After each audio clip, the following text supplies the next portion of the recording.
Hello guys. तो continue करते हैं सी प्लस प्लस के इस कोर्स में। पिछली वीडियो में आपने देखा था कि फ्रेंड फंक्शन क्या होते हैं और फ्रेंड फंक्शन कैसे वर्क करते हैं। आज इस वीडियो में हम बात करने वाले हैं कि फ्रेंड फंक्शन को हम मल्टीपल क्लास से कैसे यूज़ करा सकते हैं। पिछली वीडियो में आपने देखा कि एक क्लास के अंदर हम फ्रेंड फंक्शन को कैसे यूज़ करते हैं। इस वीडियो में आज हम आपको बताएंगे कि अगर आपके पास मल्टीपल क्लास हैं, एक या एक से ज़्यादा क्लास हैं, तब हम फ्रेंड फंक्शन का यूज़ कैसे करते हैं और क्या ज़रूरत होती है, या एक बार फ्रेंड फंक्शन डिफाइन करके हम एक्सेस करा सकते हैं प्राइवेट डेटा को। जिसने हमारे इसका पार्ट 1 नहीं देखा है तो आई बटन पे लिंक दी गई है और डिस्क्रिप्शन में भी लिंक है, वो जाके चेक कर लें। तो बिना देर किए हुए देख लेते हैं कि मल्टीपल क्लास में हम फ्रेंड फंक्शन का यूज़ कैसे करते हैं। तो सबसे पहले हम क्या करेंगे, यहाँ पर एक फाइल बना लेंगे हमेशा की तरह tut17.cpp के नाम से, और जल्दी से अपना बॉयलर प्लेट कोड लगा देंगे।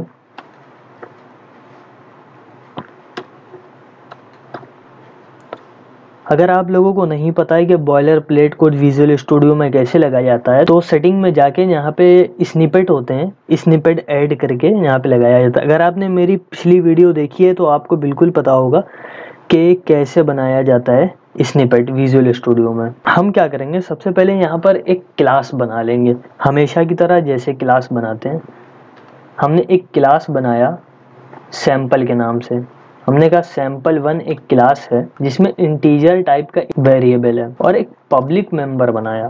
पब्लिक मेंबर से कहा कि तुम वॉइड रिटर्न करो। क्या करोगे, गेट डेटा ले लो और तुम एक पैरामीटर पास कराओ। पैरामीटर पास कराओ, जो पैरामीटर होगा x, और जैसे ही तुम्हारे पास a की वैल्यू आए तुम x कर देना, और यहाँ से हम इसको क्लास को बंद कर देंगे। इतना तो आपको भी समझ में आया होगा, बहुत इजी है। जिसने हमारा पार्ट 1 नहीं देखा है तो डिस्क्रिप्शन में लिंक है, जाके पार्ट 1 देख लें, उसके बाद पार्ट 2 देखें, आपको बिल्कुल समझ में आएगा कि यहाँ पे कैसे क्या हो रहा है। तो अब हमने बात करी थी मल्टीपल क्लास की, अब हम क्या करेंगे, एक क्लास और बना लेंगे। हमने जल्दी से एक क्लास सैंपल2 बना दिया, और इससे भी कहा कि इंटीजर टाइप b एक वेरिएबल है, और एक पब्लिक फंक्शन बनाया। पब्लिक फंक्शन में हमने कहा कि वॉइड डेटा लो, और ये भी एक आर्गुमेंट पास कराएगा y, और ये क्या करेगा, जैसे ही b के पास वैल्यू आएगी ये y को रिटर्न कर देगा। इतना हो गया, और यहाँ से हमने क्लास को बंद कर दिया। अब हम बात करें अगर इसके ऑब्जेक्ट की, हम सैंपल1 के लिए ऑब्जेक्ट बनाएं obj1, और हम यहाँ पे सैंपल2 के लिए इसका ऑब्जेक्ट बनाएं और obj2 नाम से हमने एक ऑब्जेक्ट बना लिया। अब हम क्या करें, हमने कहा obj1 डॉट हमने क्या करा, गेट डेटा। तो जो हमने पैरामीटर पास कराया था, एक पैरामीटर पास कराया था, उसमें एक वैल्यू दे दी 4, और हमने obj डॉट गेट डेटा। अब हमने क्या करा, obj2 डॉट गेट डेटा कराया। अब इसमें भी एक पैरामीटर जो पास था उसकी एक वैल्यू दे दी। इतना तो क्लियर है बिल्कुल। अब अगर हम इस प्रोग्राम को रन कराएं तो इसमें कोई भी एरर नहीं आ रही है, यहाँ तक कि पूरा प्रोग्राम बिल्कुल ठीक रन कर रहा है। अब हम बात करते हैं फ्रेंड फंक्शन की, कि फ्रेंड फंक्शन का यहाँ पे यूज़ कैसे करेंगे। अब हमने मान लिया कि हमें इन दोनों नंबर को ऐड कराना है। ये तो इंटीजर b और इंटीजर a तो बाय डिफ़ॉल्ट प्राइवेट होता है, आपको भी पता है, तो हम इसको क्लास के बाहर से एक्सेस नहीं करा सकते। तो हम क्या करेंगे, फ्रेंड फंक्शन का यूज़ करेंगे। अब कैसे फ्रेंड फंक्शन का यूज़ करना है अब वो देखिएगा आप लोग। हमने क्या करा, एक वॉइड बनाया। हमने कहा कि टोटल, एक वॉइड बनाया, हमने उससे कहा कि तुम क्या कर दो, टोटल सम कर दो। किसका, सैंपल1 में obj1 नाम का एक पैरामीटर पास कराओ, और सैंपल2 में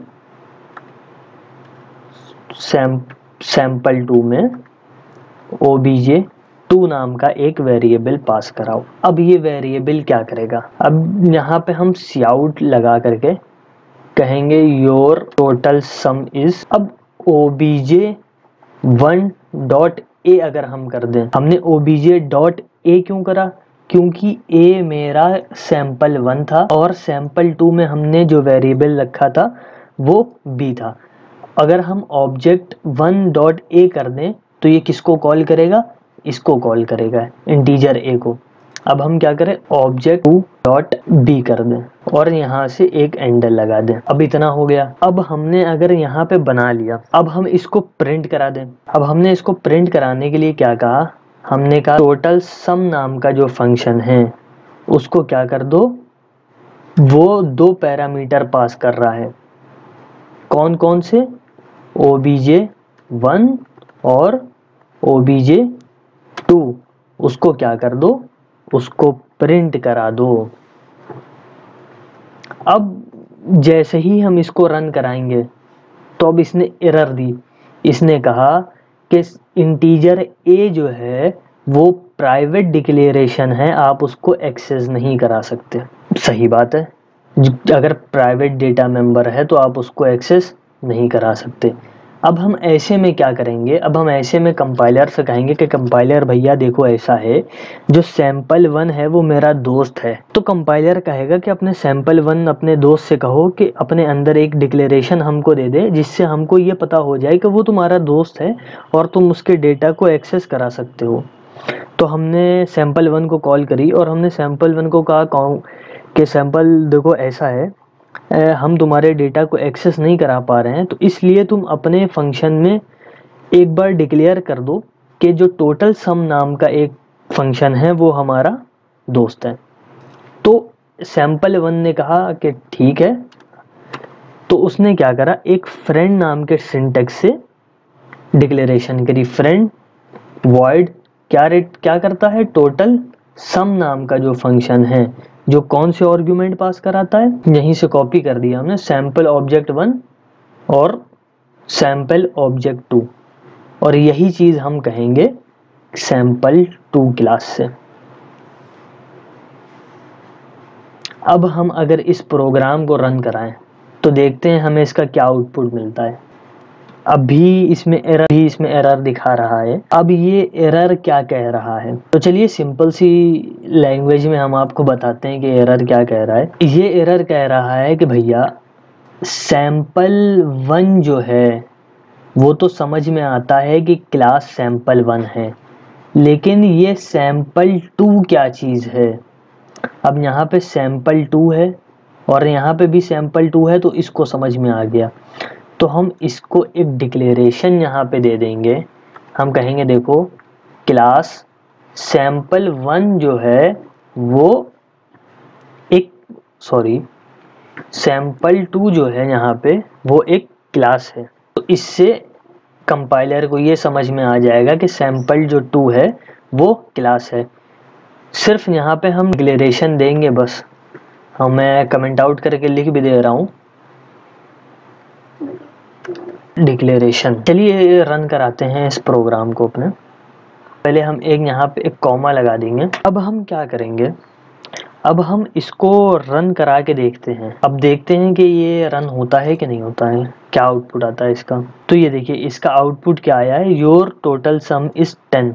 कैसे 10 आया, 6 और 4 10। अगर हम यहाँ पे नंबर चेंज कर दे 5 और 7, 5 और 7 12 होता है।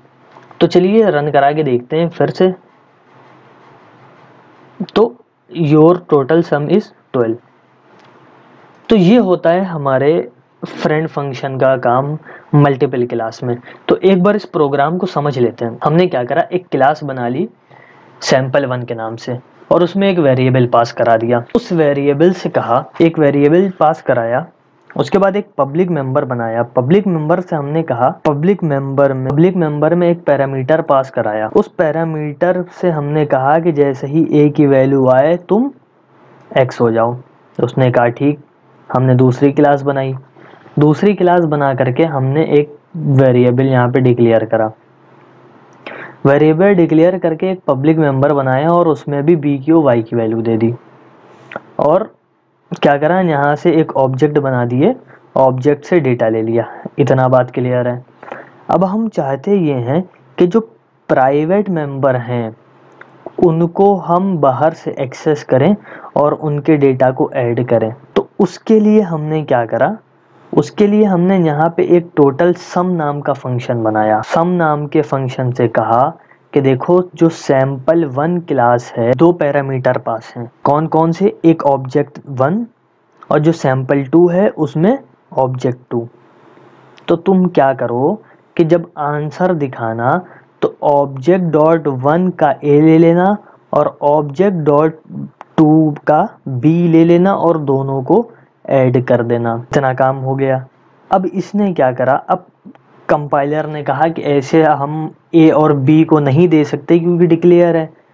तो टोटल सम ने कहा कि ठीक है, हम a और b क्लास के अंदर अपना डिक्लेरेशन दे देंगे। तो टोटल सम ने पहले तो sample1 से कहा कि देखो ऐसा है, a के अंदर डिक्लेरेशन दे दो। तो फ्रेंड सिंटेक्स के साथ टोटल सम ने डिक्लेरेशन दे दिया और यही काम इसने b के साथ करा और यहाँ पे टोटल सम ने डिस्प्ले करा दिया। कहा कि ये जो टोटल सम है ये 2 पैरामीटर पास कर रहा है। कौन कौन से? object1 और object2। तो इसने 2 पैरामीटर यहाँ पे डिक्लेयर कर दिया। भी अगर हम यहाँ पे प्रोग्राम को रन करेंगे तो एक एरर आएगी। वो एरर आएगी इसलिए क्योंकि हमने यहाँ पे क्लास को डिक्लेयर नहीं करा था। अब sample1 ये तो पता है, ये भी sample1 है और यहाँ पे जो हमने फ्रेंड फंक्शन डिक्लेयर करा है वो भी sample1 है। तो कंपाइलर हमसे कहेगा कि भैया ये sample2 क्या चीज़ है, ये तो मेरे समझी में नहीं आ रही है sample2। तो हम कंपाइलर को समझाने के लिए यहाँ पे एक डिक्लेरेशन दे देंगे कि कंपाइलर जो sample2 है एक तरह की क्लास है।